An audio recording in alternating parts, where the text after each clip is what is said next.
আমি জানি হাদিসটা আপনারা আগেও শুনেছেন, আজকে নতুন ভাবে শেখেন। কয় শ্রেণী? 7 শ্রেণী। কোথায় ছায়া পাবে? আরশের ছায়া। ওই দিন অন্য কোনো ছায়া থাকবে না। এই ছায়া পাবে মানে সে কি জান্নাতি না জাহান্নামী? তার কোনো টেনশন হবে? কোনো হিসাব নিকাশের টেনশন, কোনো ভয়, কোনো কিয়ামতের বিভীষিকা কিচ্ছু নাই। একদম সুকুন, ইতমিনাল, একদম নিরাপদ। আচ্ছা, 1 নাম্বার, আগে সিরিয়াল ওয়াইজ বলি, তারপরে আপনাকে বোঝাচ্ছি। 1 নাম্বার হচ্ছেন ইমামুল আদিল। কি নাম?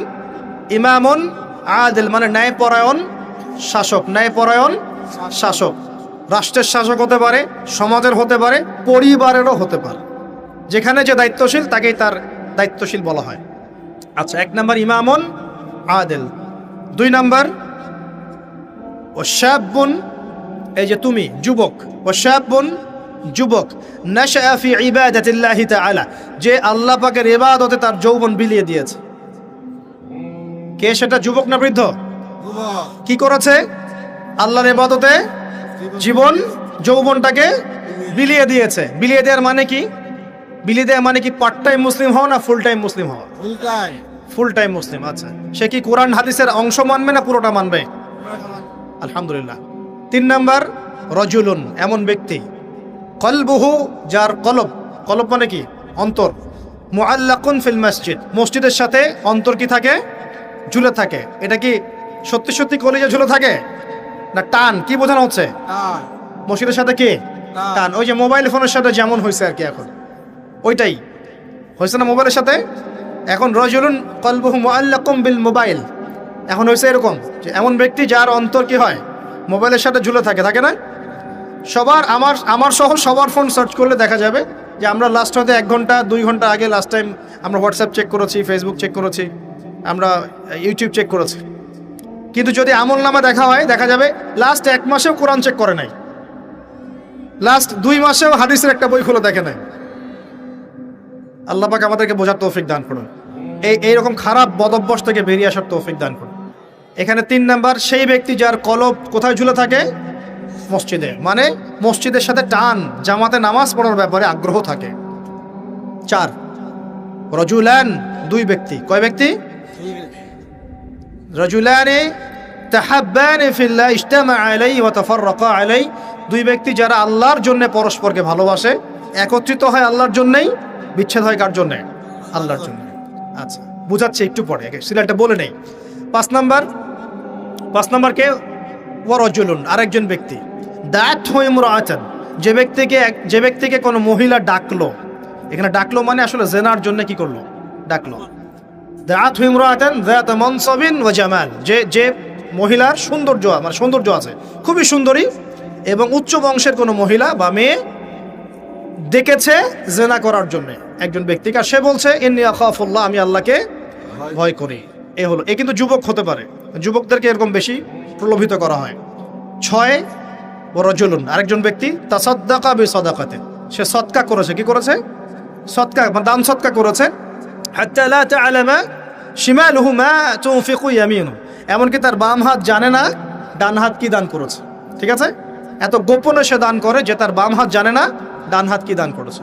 আর 7 নাম্বার রজুলুন যাকারাল্লাহ খালিয়ান, যে ব্যক্তি আল্লাহকে ডাকে, খালিয়ান মানে গোপনে, নীরবে, নিভৃতে, একাকী আল্লাহকে ডাকে। ফাফাদাত আইনাহু, তার চোখ দিয়ে টপ টপ করে পানি পড়তে থাকে। কয় শ্রেণী? 7 শ্রেণী। এবার বোঝেন, এটা বোঝার আগে একটু আকাশের দিকে তাকাবেন আজকে বাসায় গিয়ে, বা যেদিন আকাশে ভরপুর তারা উঠবে সেদিন দেখবেন। আকাশে তারা দেখেছেন কখনো? এখন তো সময় নেই, এগুলা মানুষ ব্যস্ত, আকাশে তারা দেখার সময় নেই। আল্লাহ পাক সূরা মুলক পড়তে বলেছেন রাত্রেবেলা, তাই না? সূরা মুলক পড়তে বলেছেন কখন? রাতের বেলা পড়লে কবরের আযাব থেকে বেঁচে থাকবে ইনশাআল্লাহ। আর ওই সূরাতেই দেখবেন প্রথম পৃষ্ঠাতেই আছে এই মহাকাশ তারকার কথা। আল্লাহ বলছেন তারা দেখো, তারা দেখো, তারার দিকে তাকাও, আল্লাহর সৃষ্টির দিকে তাকাও, দেখো যে তোমাদের এই আল্লাহর সৃষ্টির মধ্যে তোমরা কোনো খুঁত বের করতে পারো কিনা। দেখো, তাকায় দেখো, বারবার দৃষ্টি ফিরাও, তোমার দৃষ্টি ব্যর্থ হয়ে ফিরে আসবে। সুবহানাল্লাহ। রাতে সূরা মুলক পড়তে বলেছেন, আর তারা কখন ওঠে? আর সেই তারার কথা এই সূরাতেই আছে। মেলাতে পারছেন? সুবহানাল্লাহ, চিন্তা করেছেন? এখন এখান থেকে হাদিসে আসতেছে, আকাশের তারাগুলো দেখবেন, দেখে মনে হবে যে হয়তো বিক্ষিপ্ত হয়ে আছে, আসলে বিক্ষিপ্ত না। প্রত্যেকটা তারার সাথে প্রত্যেকটা তারার একটা গাণিতিক মিল আছে, একটা জ্যামিতিক মিল আছে। তোমরা কি জ্যামিতি পড়ছো না? ত্রিকোণমিতি, পরিমিতি এগুলো পড়ছো না? দেখবা তারা থেকে তারা তুমি চমৎকার কিছু শেপ এবং ম্যাথামেটিক্যাল ফাংশন বের করতে পারবে। দূরত্ব, ডিস্টেন্স, এক তারা থেকে এক তারার ডিস্টেন্স, ওই থেকে আরেকটা ডিস্টেন্স, আরেকটা থেকে আরেকটা ডিস্টেন্স, একটা সেম পাবা, সমান পাবা, চোখ দিয়ে দেখতে পারবা। তুমি ছোট পরিসরও দেখতে পারবা যে তারাগুলোর মধ্যে একটা গাণিতিক মিল আছে। আর চোখটাকে যদি বড় করো, আকাশটাকে আরো বড় করো, দেখবা বড় পরিসরেও দেখতে পারবা। ঠিক যেমন কোরআনের সূরাগুলো এবং হাদিসগুলোকে যদি এবং কোরআনের সূরাগুলোকে, আয়াতগুলোকে যদি এভাবে তারার মতো করে মেলানো যায়, একটার সাথে আরেকটা হেদায়েত খুঁজে পাওয়া যায়। কি পাওয়া যায়? ঠিক একইভাবে হাদিসগুলোকে যদি একটার সাথে একটা মেলানো হয়, তখন একটা সুন্দর হেদায়েত বের হয়ে আসে। একটা এক্সাম্পল দিলে বুঝতে পারবা। ইসলাম, আল্লাহ পাক বলছেন সূরা মাইদার 3 নম্বর আয়াতে ইসলামকে পরিপূর্ণ করেছে। কি করেছি? ইসলামকে পরিপূর্ণ করেছে। আবার আল্লাহ পাক বলছেন সূরা আলে ইমরানে গিয়ে, এই পরিপূর্ণ দিন বাদ দিয়ে কি তোমরা অন্য কোনো দিন তালাশ করছো? আবার আল্লাহ পাক সূরা আলে ইমরানের শুরুর দিকে নিয়ে গিয়ে বলছেন এই পরিপূর্ণ দিনই আল্লাহর কাছে একমাত্র দিন। মানে একটার সাথে একটা মেলাবেন, আপনি ডটগুলো মেলালেই আপনি একটা রেজাল্ট পাবেন আর কি, যে কোনো মাসালায়, যে কোনো বিষয়। এখন আসেন এই হাদিসটার দিকে ফোকাস করেন, যেটা বললাম। এখানে যে সিরিয়ালটা বলা হয়েছে 7 সিরিয়ালের মধ্যে তারার মতো করে আপনাকে একটা মিল সেতু বন্ধন বের করতে হবে। প্রথমে কার কথা বলা হয়েছে? ন্যায়পরায়ণ শাসক। এই ন্যায়পরায়ণ শাসকটাকে আপনি প্রথমে না বুঝে পরে বোঝেন। 2 নম্বরে কার কথা বলা হয়েছে? সেই ব্যক্তি যে তার যৌবন আল্লাহর পথে দিয়েছে, এটাকে আপনি পরে বোঝেন। প্রথমে তুলে নিয়ে আসবেন 3 নম্বরটাকে। কয়টাকে? প্রথমে তুলে নিয়ে আসবেন কোন নাম্বারটা? 3 নাম্বার। প্রথমে হচ্ছে রাজুলুন কলবুহু মুআল্লাকুম বিল মসজিদ, এমন ব্যক্তি যার হৃদয়ে মসজিদের সাথে ঝুলন্ত থাকে। মানুষের নামাজ ফরজ হয় কত বছর বয়সে? হ্যাঁ, 10 বছর। আচ্ছা, 7 বছর বয়সে তোমরা ছেলেদেরকে নামাজের প্রশিক্ষণ দাও, আর 10 বছর হয়ে গেলে নামাজ না পড়লে পিটাও। তাহলে 10 বছর থেকে নামাজ মোটামুটি ফরজ, ঠিক আছে? তাহলে মানুষ কি আগে শাসক হয় না আগে মুসল্লি হয়? আগে কি হয়? মানুষ আগে মুসল্লি হবে না আগে শাসক? আচ্ছা, তার মানে প্রথমে আমাদেরকে হেদায়েত দিতে হবে, আমাদের সবাইকে 5 ওয়াক্ত নামাজ আগে ঠিক করে পড়তে হবে। ঠিক আছে কথা?